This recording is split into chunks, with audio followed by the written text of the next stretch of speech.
Every day you pass by the same buildings. Everyday people passing everyday sights on the way to their everyday jobs on the route which they take every day. Looking up, we see grey buildings, grey eyes looking down from grey skies, that fixed grey gaze staring every day since 1905. Then a new colour catches your eye. Something red. This is Deptford, the centre of maritime Britain, Where slave ships were built and launched. Where countless Africans were brought and resold. Where imperialism was refined. Where time was measured. and the cartography of empire was drawn. Look up. A golden ship. We cannot see inside to see its cargo. Is it an explorer, a warship, a trader? The three statues that oversee the entrance give us the answer. British naval heroes, long dead.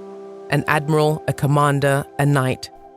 But look a little closer. And we find an anti-abolitionist, a slave trader and a pirate, men that fought for white supremacy and naval dominance, founding figures of the Atlantic slave trade. Drake, Blake, and Nelson. Since these men were alive, Deptford has become one of the most diverse boroughs in the country, as well as a hub of racial tension. 1930, Oswald Mosley's fascists marched outside of these doors, but were beaten back by mass demonstration.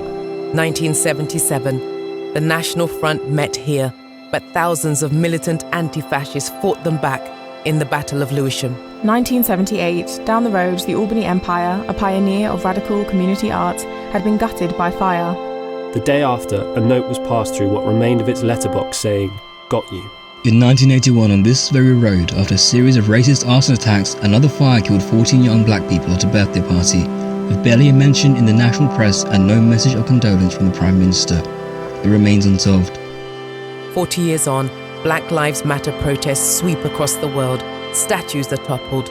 These carved figures, standing on the spoils of war, have become an enduring symbolic reminder of the slave trade and our continued imperialist nostalgia of our so-called Great Britain. We have to accept that our public buildings reflect a comprehensive system of institutionalised classism, racism and sexism that must be transformed to change its meaning. This tension between the town hall and the everyday surroundings upholds colonial legacy. Britain's acts of cultural terrorism are infinite, tearing down statues and palaces of other great civilizations throughout history.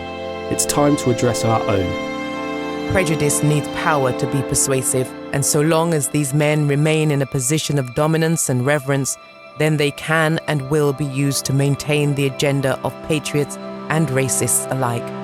But as the statues remain inert, our community changes around them, and so does our perception of their influence.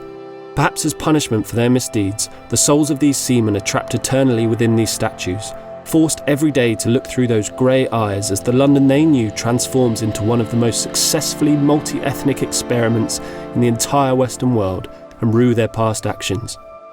These statues aren't there to be revered. They're there to be judged.